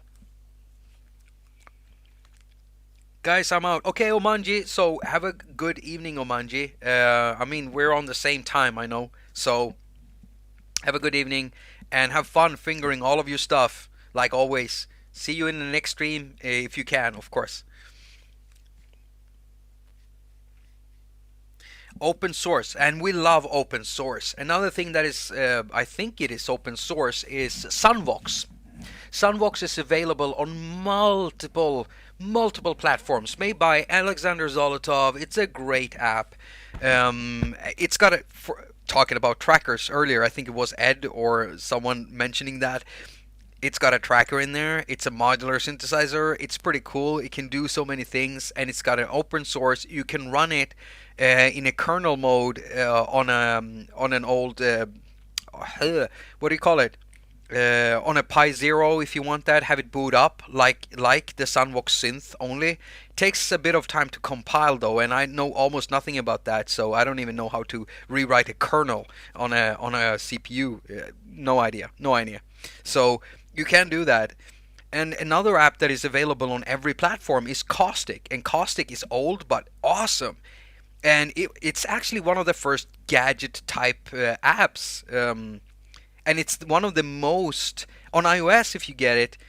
It's one of the most, what do you say, reason-like apps you could ever get because of the look with the rack, how you connect stuff and load up gadgets inside there. Yeah, Caustic is pretty cool. Drambo is probably my favorite tool. Yeah, Drambo is it's amazing. It's gonna be so nice to have all the launching and everything from the new app and everything available. Available. I don't know. I'm tired, everyone. I'm tired. It's been a long few months. And this week it hasn't gone too long, but for me a week is from now and 7 days back. I don't care if it's Monday or Sunday or Thursday or Tuesday or Wednesday. I don't care. For me, it's a week is 7 days. So this week for me has been very very intense, and I know it's been intense for Kai, the developer I've been working with. I know that, man. I know that, and I've got a cool project coming up. I was looking on Fiverr to hire someone because I needed some authentic UK grime rapping drilling over something that I've produced. I produced a beat with the thing that we've been working on, taking sounds from that, producing something very raw, something very, very, very, very grime like. And I needed someone to put like a real grime flavor over that, and I found someone. So I've got something very cool in the future to show you. It's gonna be awesome. Just going from that, imagine that, going from having an idea, getting together with a developer, making a thing, taking the thing, making sounds, making a track, finding a rapper, pay him, get rap back, and then producing something that sounds mwah, just amazing. Super interesting. I think it's gonna be a cool video when I get it done. Yeah, absolutely. So I'm gonna be rounding this up. So if you have any more questions or anything, just ask them now because I'm gone in maybe 10 minutes or so. My voice is destroyed, and it's gonna take a lot of tea and milk tomorrow to get my voice back to recording state, so that I can finish up whatever I'm working on. Yeah, there is something coming on Enrique. So yeah.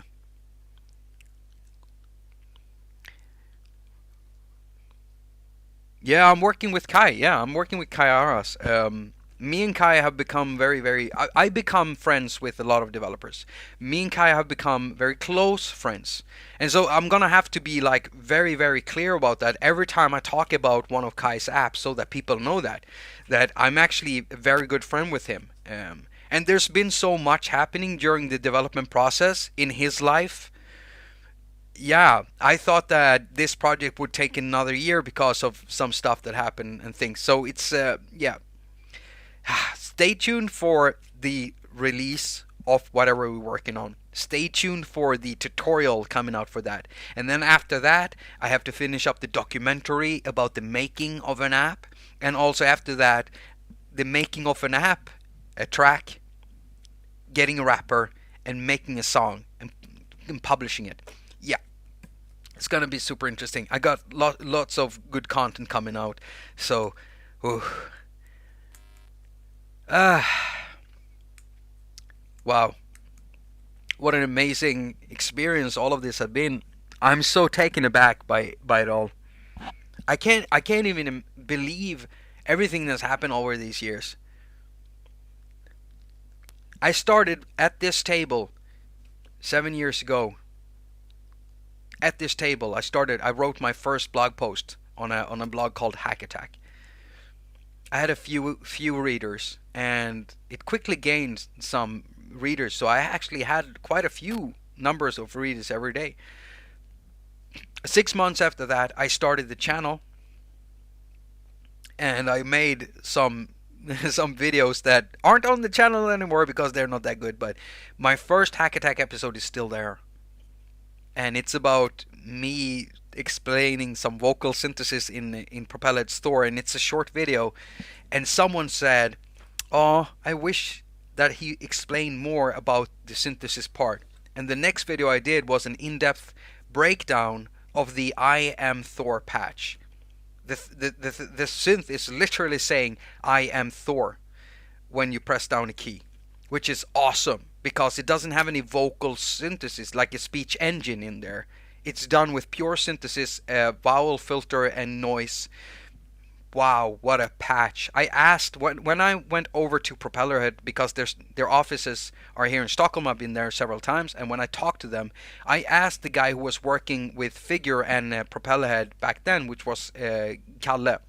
And not Kalle in stream in chat, but another Kalle Paulson. The guy who actually made Figure, together with another guy, David Ventura. And also did the port of Thor over to iOS. He's not working with Propeller anymore. He works at Red Flag now, and has since 3 years back, I think. But when I asked him who made that patch, he didn't know. He asked around. No one could tell me. No one remembered who made the I Am Thor patch. No one. I was gonna make a video just about that. The person who made the I Am Thor patch. Never got an answer. No one knows. No one seems to know.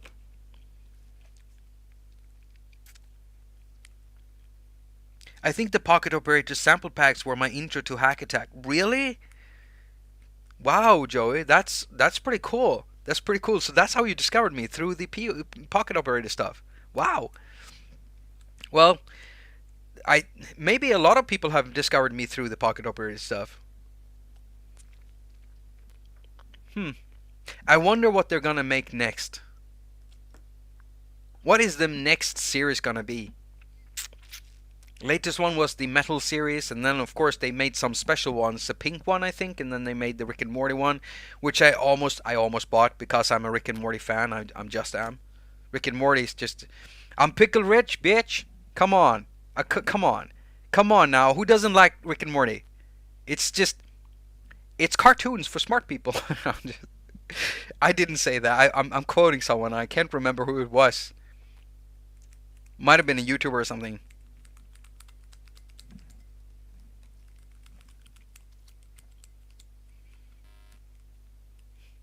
Andrew, are you doing a meme here? There's a cat in the box. Oh, I'm so stupid. The cat's out of the box.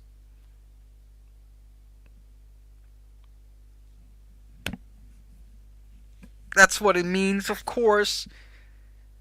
Oh, that's why people have been posting that to me. And I never got it. Oh my god, I'm so stupid.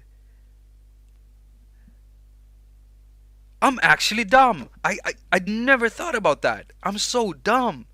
Like, what's up with this cat emoji in the box? I don't get it. Oh my god, I'm so stupid. I'm Rick James, bitch. Anyone ever watched the Chappelle show? I love that show. By the way, Chappelle did some new stuff, Kali, if you haven't seen that yet. Just love the stuff from Chappelle.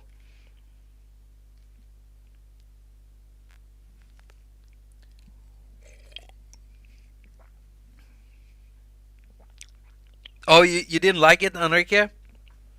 Why didn't you like it? I love that stuff. It's like the best stuff ever. It's like everything that goes on into my brain, like the way that my brain works. If you would make a cartoon out of that, that would be Pickle Rick.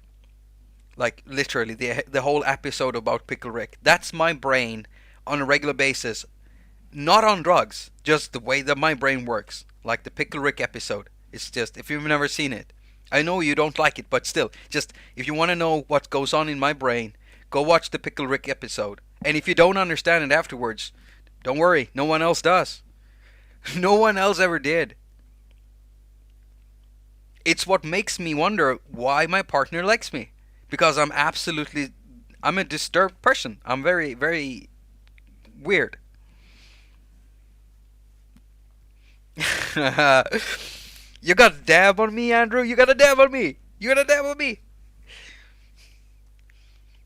I thought it looked like a weird Simpsons copy, which is about 80% of American cartoons for adults. No, no, no, no, no, no, no, no, no, no, no, no, no. It's definitely not a Simpsons thing. Absolutely not. It's not in that field. I could understand that you could feel that maybe with Family Guy, it feels like you take Simpsons and you soup it up to 100, and that you get Family Guy. And I love The Simpsons. I do. And Family Guy I didn't like so much, and I didn't like American Dad either. But I definitely like Rick and Morty. Rick and Morty is very, very different. It's not at all like Simpsons. Uh, I think you should maybe try to rewatch it and not think of it as a Simpsons clone, because if you do that, you might open up your mind to the possibility of it actually being good. Just saying, just saying. It's okay to hate something and still watch it and see what happens, because I suspect that if you watch enough, you might just end up hating yourself for liking it. Hmm? That's always a risk you could take. It's a fun thing being human. Adventure Time. One of the best things that they do in that show is when they watch this dimensional TV, and they get TV from all dimensions. It's just, and they watch this show called, you know what? Never mind what it's called. It's just great. Solar Opposites. It's the same creators as Rick and Morty. No, I haven't watched that. I did watch Lemon Grab though. I know it's a child's cartoon, but it's insane. It's the same voice actor in those. Lemon Grab. And then I watched this guy trolling people with Lemon Grab over chat. Like those old Skype. No, not Skype, but yeah, no, no. What is it? The old Ventrilo trolling stuff. I'm old. I'm getting old. I just love stupid stuff like that.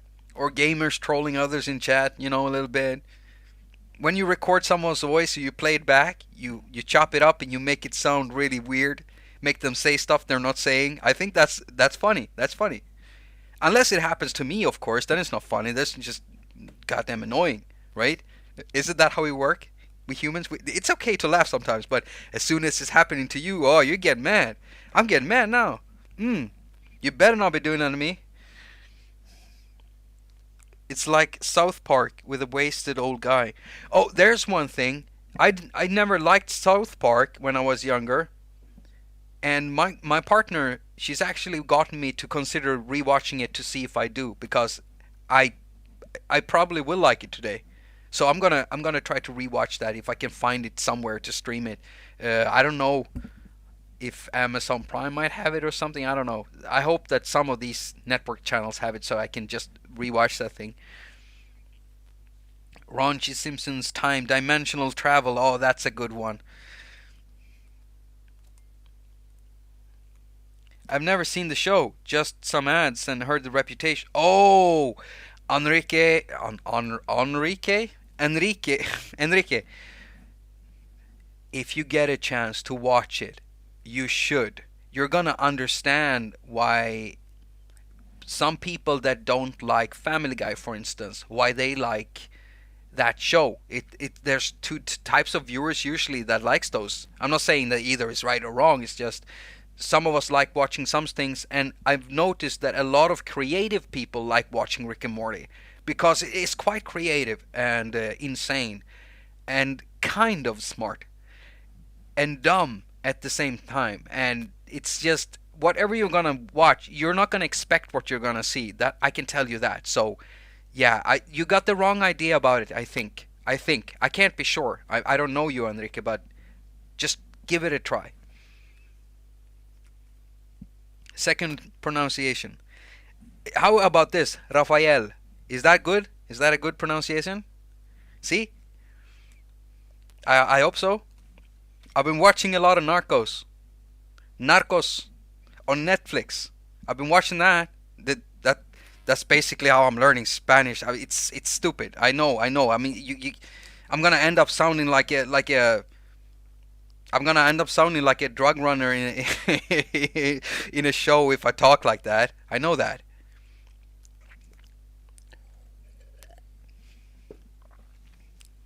BoJack Horseman. Yeah, I've been watching that too. Accurate. Absolutely. Absolutely. You watch that too. Never found my back to season two. No, I've only watched one also. I haven't watched the other ones. South Park hinges on a lot of U.S. current affairs. Yeah, I know. I know. Some of it might be a little, not very timely jokes. I know. Started Archer and I like it enough to keep watching. Yeah, Archer is interesting too. I'm guessing we got a lot of Netflix viewers in the crowd. Is that the pick of the pick? Is that what we're all choosing? Us creators, just Netflix. We're Netflixing everything. It's so accessible, right? We can have it on all our devices.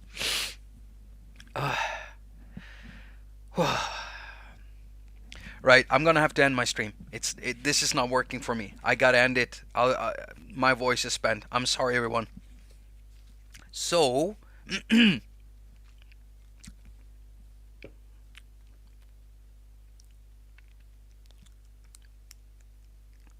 Rafael.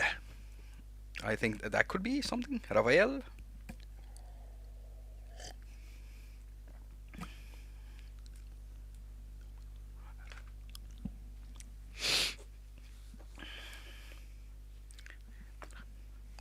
Um, you've been watching Jakob haQ Live. I am Jakob haQ, and you've been watching Jakob haQ Live. That's great. I sound really smart when I do it like that. Okay, so thank you so much for joining in. I've had a great time on this almost a thousand subs. Uh, I admit it. I didn't have anything, so I did this instead. I'm sorry, everyone. Yeah, I think we've had a lot of fun. I've had a lot of fun. Thank you for showing up. I'll see you next Wednesday, as usual. But next Wednesday, if everything goes as it should, there might be something we can talk about then, that is interesting. We'll just see what happens, all right? All right? So hold your thumbs, as we say in Sweden. Håll tummarna, all right? Allihop, everybody, håll tummarna, and wish me good luck, and Kai, that everything goes well. And any YouTubers still in the stream, keep an eye out on your inbox. I'll be sending you some information soon. As usual, I wish you a very productive week. Now go finger all of your stuff and have a lot of fun doing it. Now here comes the part where I slowly move out of the scene and, pack stuff up and make it seem as if I'm not gonna stop it. And yeah, that's just the way it is. I just like talking a bit, even though my voice is a bit weird. So I'm gonna let's zoom in right there. Okay. So is the camera in there? Okay, so you can see me there. Right, good. That's interesting. So now you can see me while I'm doing this. So I'm gonna shut this down, and I'm gonna shut this down, and I'm gonna turn off this. And oops, I almost did something dumb there. Let's see here if we can get you a better view of this. It's kind of hard. I'm kind of like out of focus. This was one of the most fun streams ever, everyone. You're amazing, and thank you for all the questions and keeping everything engaged. Without you moving this long, this stream would have been boring.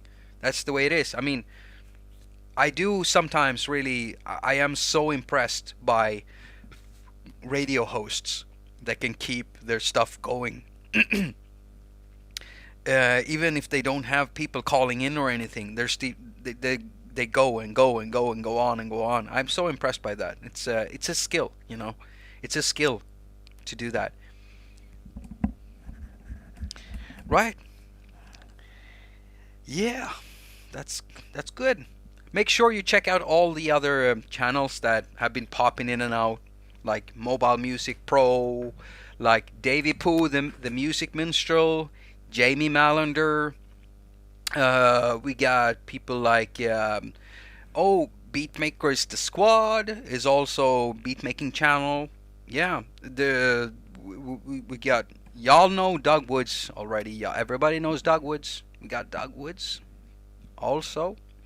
Um, there's so many. I got a full list. I don't know if I have it in these videos. I think I do. I think there's a list in here. And there's Sion also, pretty new channel. Um, there's so many. Elbow Media Studios also. So many great iOS creators. And yeah, I'm happy to be part of this community. All right. I mean, yeah, we're all making this community. That's it. And I might be yeah, that's exactly what it